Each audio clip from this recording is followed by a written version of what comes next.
وأصحابه وأحبابه وأتباعه وعلى كل من اهتدى بهديه واستنى بسنته وقتفى أثره إلى يوم الدين. أما بعد، فحياكم الله جميعا أيها الإخوة والأخوات، وأسأل الله جل وعلا الذي جمعنا في هذه اللحظات على طاعته أن يجمعنا في الآخرة مع سيد الدعاة وإمام النبيين في جنته ودار مقامته، إنه ولي ذلك والقادر عليه. أحبتي في الله، كلمة، برنامج هادئ هادف يجمع بين التأصيل العلمي والأسلوب الدعوي والمنهج التربوي. نقدم في كل حلقة من حلقاته كلمة واحدة نقف في محراب معانيها، نستلهم منه الدروس والعظات والعبر، ونغوص في بحرها الزاخر، نستخرج منه اللآلئ والجواهر والدرر، ونطوف سويا في بستان معانيها الماتع، نجمع العبير والرحيق والزهر والثمر. وكلمة اليوم التي أستهل بها، ويا له من استهلال، إنها أعظم وأجل كلمة، إنها أعظم وأجل كلمة، إنها لفظ الجلالة الله. الله، الاسم المفرد العلم الدال على كل الأسماء الحسنى والصفات العلى، فكل الأسماء تنسب إليه. تقول الرحمن، الرحيم، الملك، القدوس، السلام، المؤمن، العزيز، الجبار، المتكبر. كل هذه الأسماء وغير هذه الأسماء من أسماء الله. تدبر، من أسماء الله، فتنسب كل هذه الأسماء إلى لفظ الجلالة، إلى هذا الاسم المفرد العلم، إلى لفظ الجلالة الله. فأنت تقول الملك والقدوس والسلام إلى غير ذلك من أسماء الجلال من أسماء الله، ولا تقول الله من أسماء القدوس مثلا، لأنه الاسم المفرد العلم الدال على كل الأسماء الحسنى والصفات العلى. بل لقد رجح بعض العلماء كالإمام الخطابي والإمام ابن القيم وغيرهما أن لفظ الجلالة الله هو اسم الله الأعظم الذي إن سئل به أعطى وإن دعي به أجاب. الله هو الاسم الذي ما ذكر في قليل إلا كثره. الله هو الاسم الذي ما ذكر عند كرب إلا أزاله. الله هو الاسم الذي ما ذكر عند خوف إلا أمنه. الله هو الاسم الذي ما ذكر عند ضيق إلا وسعه. الله هو الاسم الذي ما تعلق به فقير إلا أغناه. الله هو الاسم الذي ما تعلق به ذليل إلا نصره وآواه. الله هو الاسم الذي ما تعلق به كثير إلا جبره وأغناه. الله هو الاسم الذي تستمطر به الرحمات. الله هو الاسم الذي تستجاب به الدعوات. الله هو الاسم الذي تقال به العثرات. الله هو الاسم الذي تستدفع أو تستجلب به السيئات وتستدفع به السيئات. هو الاسم الذي تستجلب به الحسنات وتستدفع به السيئات. الله هو الاسم الذي من أجله وبأمره قامت الأرض والسماوات. الله ما أعظمها من كلمة، وما أجلها من كلمة، وما أعظمه من اسم، وما أجله من اسم. تدبر معي لتتعرف على الله جل وعلا. ووالله لا يعرفك بالله سبحانه وتعالى معرفة تليق بكماله وجلاله إلا الله. نعم، اقرأ معي كتاب الله سبحانه وتدبر معي كلام رسول الله صلى الله عليه وسلم، فهو أعرف الخلق بالله عز وجل.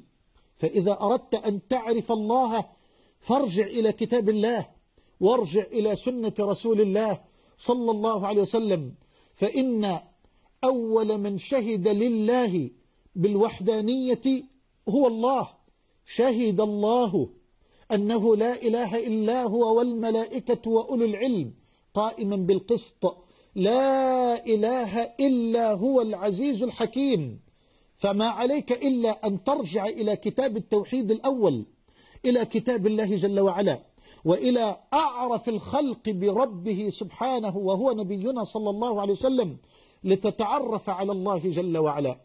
نعم، تدبر معي قول الله سبحانه وتعالى وهو يتحدث عن ذاته، فيقول جل وعلا: الله لا إله إلا هو الحي القيوم لا تأخذه سنة ولا نوم له ما في السماوات وما في الأرض من ذا الذي يشفع عنده إلا بإذنه يعلم ما بين أيديهم وما خلفهم ولا يحيطون بشيء من علمه إلا بما شاء وسع كرسيه السماوات والأرض ولا يؤوده حفظهما وهو العلي العظيم.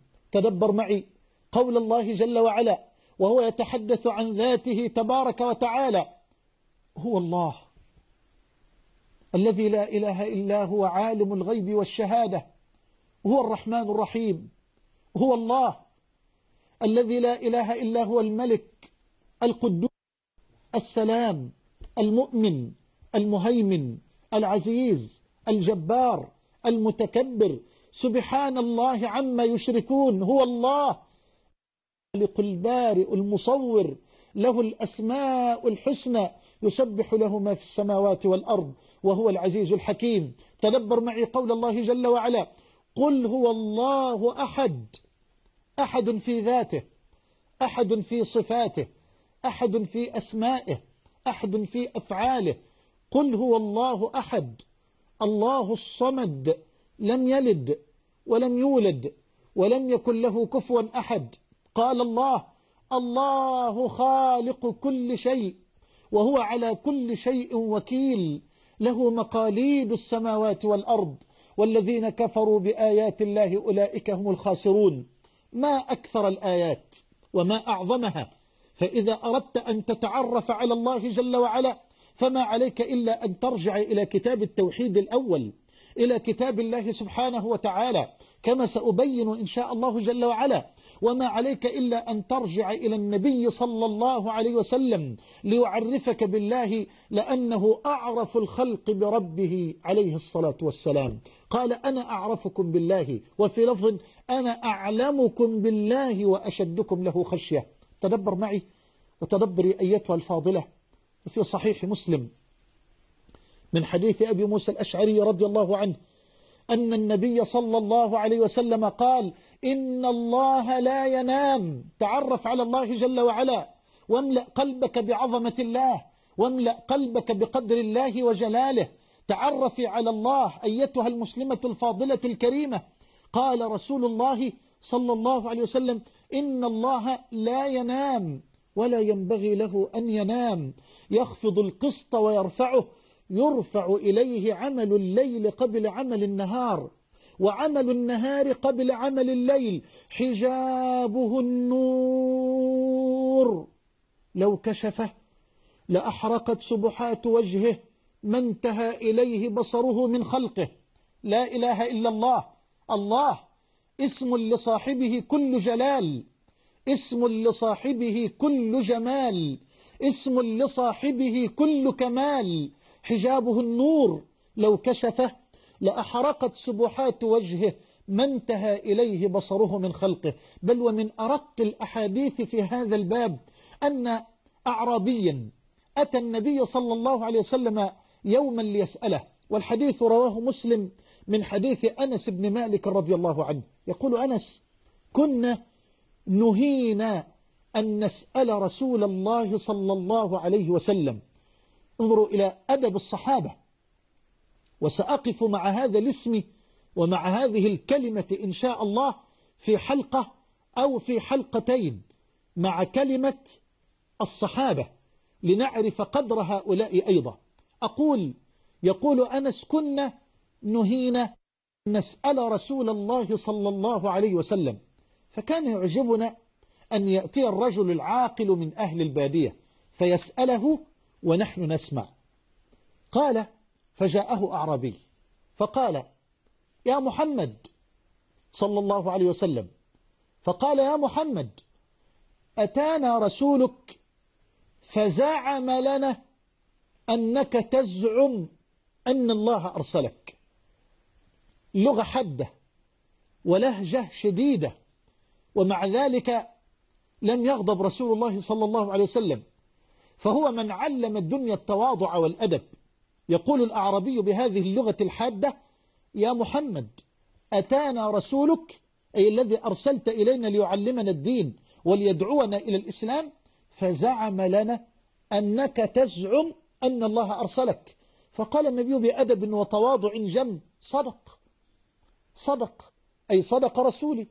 فقال هذا الأعرابي: فمن الذي خلق السماء؟ فقال النبي صلى الله عليه وسلم: الله. تدبر لفظ الجلالة، انظر إلى هذا الجواب الجامع البديع من أعرف الخلق بربه سبحانه وتعالى. يقول الأعرابي: من الذي خلق السماء؟ فيجيب النبي بهذا الاسم: الله. فيقول الأعرابي: فمن الذي خلق الأرض؟ فيقول النبي صلى الله عليه وسلم: الله. فيقول الأعرابي: فمن الذي نصب الجبال وجعل فيها ما جعل؟ فيقول النبي صلى الله عليه وسلم: الله. فيقول الأعرابي الفقيه: فبالذي خلق السماء والأرض ونصب الجبال الله أرسلك؟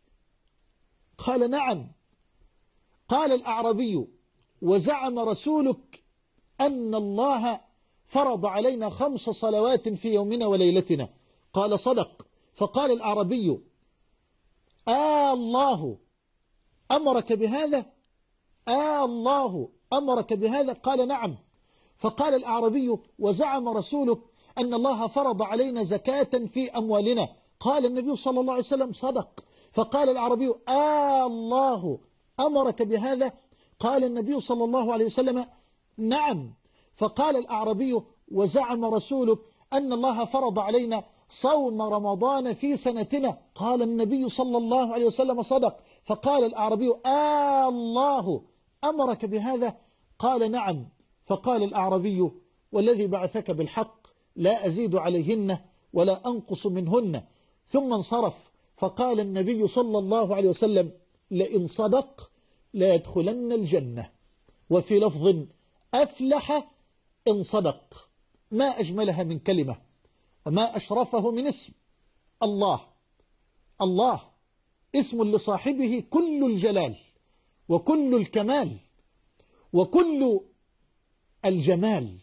إن الله جميل يحب الجمال، كما قال سيد الرجال، والحديث في صحيح مسلم من حديث عبد الله بن مسعود رضي الله عنه أنه صلى الله عليه وسلم قال: لا يدخل الجنة من كان في قلبه مثقال ذرة من كبر. فقال رجل: يا رسول الله، إن الرجل يحب أن يكون ثوبه حسنا ونعله حسنة. فقال عليه الصلاة والسلام: إن الله جميل، إن الله جميل يحب الجمال. الكبر بطر الحق وغمط الناس. أيها الأفاضل، تعالوا بنا لنكمل الحديث في اللقاء المقبل إن شاء الله جل وعلا عن هذا الاسم الجليل، هذه الكلمة العظيمة، عن لفظ الجلالة الله. أسأل الله أن يجمعني بكم على خير، وصلى الله وسلم وبارك على نبينا محمد وعلى آله وصحبه وسلم. والسلام عليكم ورحمة الله وبركاته.